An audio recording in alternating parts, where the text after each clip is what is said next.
안녕하십니까. 계속해서 대구 경북 소식입니다.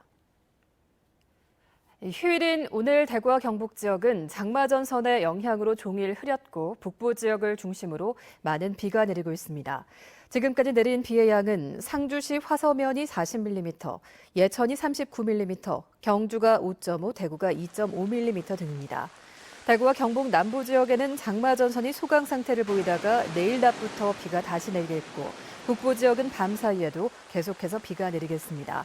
모레까지 강수량은 대구와 경북 남부 지역은 50에서 100mm, 경북 북부 지역에는 100에서 200mm, 많은 곳은 최고 250mm까지 내리겠습니다. 한반도의 호랑이 꼬리에 해당하는 호미반도를 돌아볼 수 있는 해안 둘레길이 개통을 앞두고 있습니다. 포항을 상징하는 해병대의 훈련 모습은 물론 해안선을 따라서 멋진 풍광이 펼쳐질 예정이어서 전국의 또 하나의 힐링 로드가 될 것으로 기대되고 있습니다. 보도에 박상원 기자입니다. 푸른 바다와 깎아지른 해안 절벽 아래 굽이굽이 둘레길이 이어집니다. 해안을 따라 걷다 보면 다양한 지질작용으로 자연이 만들어낸 아름다운 경관이 펼쳐집니다. 멋진 풍경을 배경으로 돗자리를 펴고 잠시 더위도 피해봅니다. 너무너무 좋고요. 여기 이제 바다 내음도 좋고 파도 소리나 여기 뭐 장군바위 뭐수 있잖아요. 그죠? 오다 보이기는 또 이거 폭포바위도 있고 뭐 여왕바위도 있고 경치 너무너무 좋아요. 호미반도 해안둘레길은 한반도의 호랑이 꼬리에 해당하는 곳으로 남구 동해면과 구룡포읍, 호미곤면과 장기면을 잇는 트레킹 로드입니다. 포항시는 지난 2015년부터 58억 원을 들여 둘레길을 조성해 남구 청림동에서 호미곶 광장까지 25km 구간을 이달 중 개통할 예정입니다. 해안선을 따라 연호랑 세우녀 테마공원을 거쳐 선바우, 하선대, 구룡소 등 역사와 전설이 서린 명소가 펼쳐집니다. 네, 오늘 여기 해안 둘레길 새로 조성됐다고 해서 한번 와봤는데 너무 절벽도 너무 멋지고 바위가 너무 멋지고 너무 좋은 것 같아서 다음번에 가족들이랑 꼭 다시 한번 찾아오고 싶네요. 특히 포항을 상징하는 해병대의 활기 넘치는 상륙 훈련 모습과 포스코의 야경도 볼 수 있습니다. 몽돌과 백사장, 군 초소 이동로 등을 그대로 활용해 자연 훼손을 최소화하는 등 자연을 그대로 느낄 수 있도록 했습니다. 이와 함께 호미곶 해맞이 광장에서 구룡포, 장기면 두원리까지 33km의 해파란 길도 다음 달 개통할 예정입니다. MBC 뉴스 박상환입니다. 대구시가 지방세를 체납한 시민들의 전세보증금까지 압류하고 있어 가혹하다는 비판이 나오고 있다는 보도 얼마 전 해드렸는데요. 대구시가 압류 대상의 전세보증금 기준을 대폭 높여서 압류 기준을 더 엄격하게 적용하기로 결정했습니다. 윤영균 기자가 취재했습니다. 상당수가 사업 실패 등 생계형 체납으로 추정되는데요. 대구시가 이들의 전세 보증금까지 압류하고 있어 가혹하다는 논란이 일고 있습니다. 대구시는 지난해 지방세 50만 원 이상 체납한 사람들의 재산을 조회해 임차 보증금이 2천만 원이 넘는 440여 명 중 100명에 가까운 시민들의 임차 보증금을 압류했습니다. 절반 정도가 자동차세 체납으로 이른바 생계형 체납으로 추정되는 만큼 너무 가혹하다는 비판이 나오자 대구시는 압류 대상 전세 보증금 기준을 올리기로 결정했습니다. 지금까지는 전세 보증금이 2천만 원만 넘으면 압류 대상이 됐는데 6천만 원이 넘는 경우에만 압류할 수 있도록 엄격하게 적용하겠다는 겁니다. 경제적인 상황이 어려우면 지방세를 나눠내거나 좀 늦춰서 낼 수 있는 방법도 검토하기로 했습니다. 주거 세입자, 소위 말해 주거 약자에 대해서는 시간을 두고 분할해서 납부할 수 있는 또 길게 두고 납부할 수 있는 방안들을 적극적으로 모색할 필요가 있겠다. 대구시는 이와 함께 소상공인들의 해묵은 숙제 중 하나인 권리금 문제 해결에도 나서기로 했습니다. 2년 전 임차인의 권리금 보호가 법제화됐지만 현장에서는 여전히 권리금을 떼이는 경우가 많아 대구시가 중재에 나선다는 겁니다.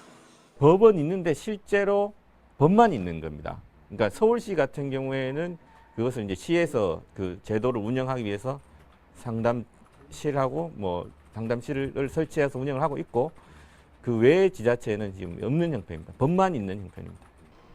대구시는 이달부터 변호사와 공인중개사 등과 함께 소상공인들이 권리금을 보호받을 수 있는 무료 상담실 운영에 들어갈 예정입니다.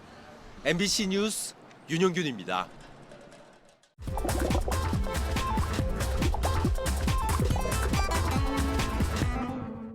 대구 MBC 탐구생활에 올라온 이슈를 솔직한 반응과 함께 풀어보는 탐구생활 M+입니다. 이번 주에는 신기환, 송춘현 부부의 사연이 뉴스를 통해 전해지면서 SNS에서도 화제가 돼 큰 감동을 줬는데요. 첫 번째 키워드는 신기환, 송춘현 장학금입니다. 지역의 한 대학교에서 열쇠 수리점을 운영하는 신기환, 송춘현 부부. 언어 청각 장애인인 이들 부부는 최근 매일 열쇠를 깎고 도장을 파서 모은 전 재산인 집을 대학교에 기부하기로 했습니다.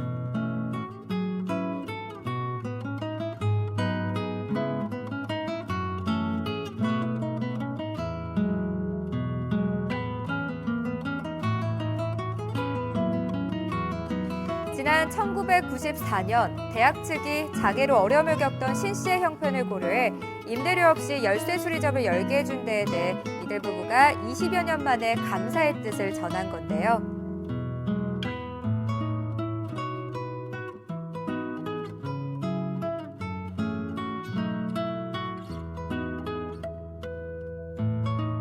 학생들이 어떤 일이든 척척 해내는 만능 열쇠 같은 인재가 되기를 바란다며 환한 웃음을 전한 두 부부.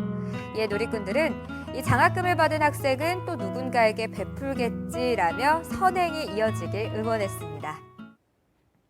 두 번째 키워드는 물벼락 뺑소니입니다. 도로에 생긴 물웅덩이로 차가 지나가면서 물벼락을 맞아본 경험 한 번쯤 있으실 겁니다. 현행 도로교통법 49조 1항에는 물이 고인 곳을 운행하는 때에는 고인 물을 휴게 다른 사람에게 피해를 주는 일이 없도록 할 것이라고 명시돼 있는데요. 피해를 본 보행자가 피해 일시와 장소, 차량 번호, 운행 방향을 기재해 신고하면 정황에 따라 과태료가 부과되고 보행자는 세탁비도 청구할 수 있다고 합니다. 이에 누리꾼들은 물벼락 맞았을 때 이런 거 있었으면 좋겠다라고 생각했는데 등의 반응이 있는 반면 비 와서 시야 확보가 안 돼 물웅덩이를 못 볼 수도 있는데 등 운전자와 보행자의 입장에서 상반된 반응을 보이기도 했습니다. 더위로 유명한 대구에서 이제는 바나나까지 열린다는 소식을 얼마 전에 전해드렸는데요. 그런데 데프리카 바나나로 알려진 이 식물이 농촌진흥청에 따르면 파초의 가능성이 높다고 합니다. 파초와 바나나 모두 파촉과 파초 속으로 생김새가 비슷해 생긴 오해였는데요. 바나나는 아니지만 우리나라에서 파초가 꽃을 피우고 열매를 맺는 것도 흔치 않은 일이라며 전문가들은 점점 더 더워지는 한반도 기후를 원인으로 분석했습니다. 지금까지 탐구생활 M+였습니다. 더불어민주당의 TK특위가 최고위원회에서 승인돼 이달 10일 대구시장과 경북도지사와 공식 회의를 갖기로 하는 등 본격 활동에 나섭니다. 대구 홍일학 의원 등 20명의 국회의원이 참여하는 TK특위는 한 달에 한 번 정례회의를 열어 지역 현안을 듣고 대책을 논의하기로 했습니다. 위원장인 홍일학 의원은 대선 공약을 대구시 경상북도 우선으로 조율하고 대구공항 이전 같은 현안도 다룰 계획이라고 밝혔습니다. 최근 벌쏘임 사고가 증가하고 있어 산이나 논밭에서 야외 작업 시에는 주의가 필요합니다. 지난달 26일 포항시 기계면의 한 비닐하우스에서 60대 남성이 작업 중에 말벌에 머리를 쏘여 전신에 두드러기와 호흡곤란 증세를 겪었고 이에 앞선 3일에는 상주시 사벌면의 한 텃밭에서 제초 작업을 하던 40대 남성이 벌에 쏘여 몸이 붓고 어지럼증을 호소하기도 했습니다. 경북소방본부는 공격성이 강한 말벌이나 땅벌 등이 많이 출몰하고 있는데 벌집을 섣불리 제거하거나 벌을 자극하지 말고 도움이 필요하면 119를 불러달라고 당부했습니다.